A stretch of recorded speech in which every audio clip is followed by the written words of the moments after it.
તો જય માતાજી મારા કલે જાઓ. તો હું ઉઠી ગયો છે 3:12 અને આજે તારીખ 20 થઈ છે અને આજથી આપણું એક નવું ચેલેન્જ ચાલુ થયું છે. એ પહેલાં આપણે પાણી પી લઈએ. હાલો પહેલાં તો પાણી પીતા પીતા કહી દઉં કે મારું નવું ચેલેન્જ એ છે કે મિશન પોલીસ. તો હવે મિશન પોલીસમાં આપણે સવારના 3 વાગે ઉઠવાનું ચેલેન્જ લીધો છે. તો હાલો હવે ચેલેન્જ તો શરૂ થઈ ગયો છે. આજે પહેલો દિવસ છે અને ચાલો પાણી તો હવે પી લીધું. હવે હાલો વાંચવા માંડીએ ભલામાંના.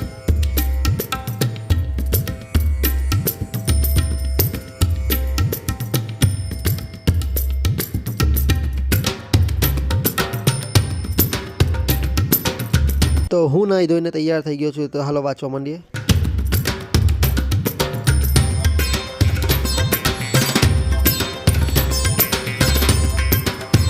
તો જય માતાજી મારા કાલે જાઓ. તો હું સવારમાં આવી ગયો છું ધાબા પર અને મેં અહીંયા આગળ પેપર પાથર્યા છે. તો પેપરમાં મને એક સમાચાર મળ્યા. જો તમને બી સંભળાવું. લગ્નમાં જમવાનું ઘટી જતા અડધી વિધિ છોડી જાન પરત થઈ ગઈ. કન્યાની માતાએ આજીજી કરતા પોલીસ મથકમાં વિધિ પૂરી કરાવી. શું વાત છે ભાઈ? હે આવું હોય ખરું? મારા દિયોરો કેવા કેવા લોકો પડ્યા છે. જમવાનું ખૂટી જતા મારા દિયોર પોતાની જાન લઈને પાછા જતા રહ્યા. મારા દિયોર એટલું તો વિચારવું હતું કે આટલો બધો તમે ખર્ચો કર્યો છે. થોડાક જમવા હતા મારો દિયોર ઘેર નાઈ ગયો તો પોલીસ સ્ટેશનમાં જઈને વિધિ પૂરી કરી. શું વાત છે? મારો દિયોર કોઈની ફિલિંગની પડેલી જ નહીં. આવું થોડી હોય ભાઈ? હે ખૂટી ગયું. લગ્ન તો કરી લેવું હતું. મારો દિયોર બધું લઈને પાછું ગતો રહ્યો. કેવા કેવા લોકો પડ્યા છે. તમે આવું ના કરતા. તમે વાંચવા માંડો તો તમારા હાલાવા ના થાય. વાંચવા માંડો કંઈક બની જાઓ તમે. હાલો હું બી વાંચવા માંડું. તો મારા કલેજા હું વિજ્ઞાન વાંચતો હતો અને હું શરીરના અંગોનું જે પાચન શક્તિ આવે ને પાચન ક્રિયા એ વાંચતો હતો. તો એમાં જે આપણું મૂત્રાશય હોય ને એમાંથી મૂત્ર બહાર લાવવાની ગ્રંથિનું નામ શું ખબર તમને? યુરેથ્રા નામની જે ગ્રંથિ હોય ને એ આપણા શરીરના મૂત્રાશયની અંદરથી જે મૂત્ર બહાર લાવે ને એ ગ્રંથિ લાવે છે. મારા દિવસ જબરું કહેવાય યુથ્રેશા.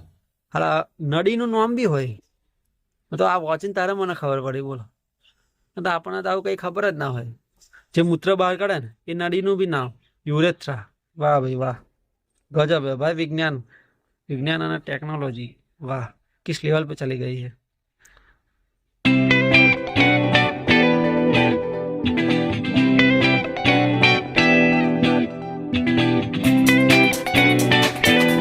તો મારા કલે જાઓ. મેં અત્યારે 2 ટેસ્ટ આપ્યા વિજ્ઞાન અને ટેકનોલોજીના.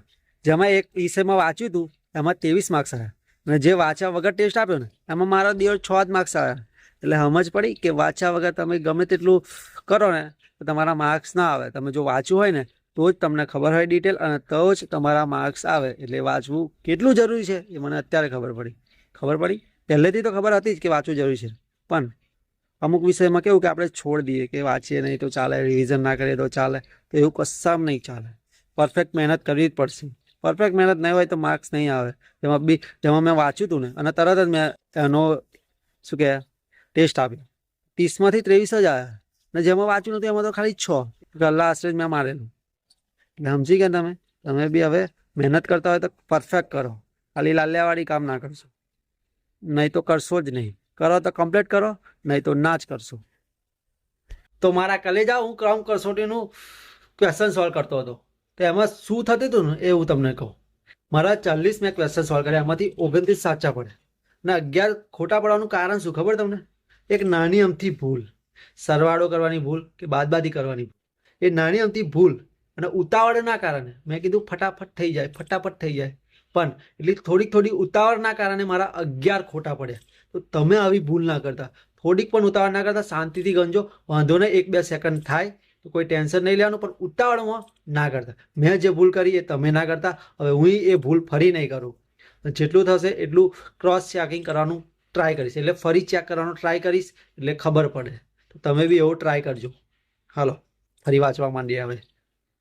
તો મારા કરે જાઓ. પછી મેં કોડિંગ અને ડીકોડિંગનો પણ ટેસ્ટ આપ્યો 40 માર્ક્સનો. એમાં મારા 33 આવ્યા. એમાં બી 1-2 ભૂલ પડી ઉતાવળના લીધે, પણ વાંધો નહીં. પહેલાં 27 આવ્યા હતા. એના કરતાં સારું છે કે પોતાની ભૂલમાં સુધારો કર્યો અને સરસ ટેસ્ટ આપ્યો અને 33 આવ્યા એટલે બહુ સારી વાત કહેવાય. આમ તો હવે પ્રેક્ટિસ કરતા રહીશું ને તો સરસ રીતે 40માંથી 40 આવતા થઈ જશે. તો આવી જ રીતે પ્રેક્ટિસ કરતા રહીશું. હાલો હવે જમવા જવાનું છે લગ્નમાં. હવે જઈએ. તો મારા કલે જાઓ. મારા મિશન પ્રમાણે 9 થી 10 કલાકમાંથી 9 કલાક આજે વંચાનું છે. તો બહુ સરસ વંચાઈ ગયું છે. આવી જ રીતે પોતાના રૂટીનને ફોલો કરીશું અને વાંચતા રહીશું 9 થી 10 કલાક.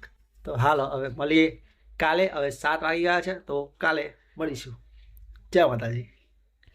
Big thank you for being here. बहुत बहुत धन्यवाद.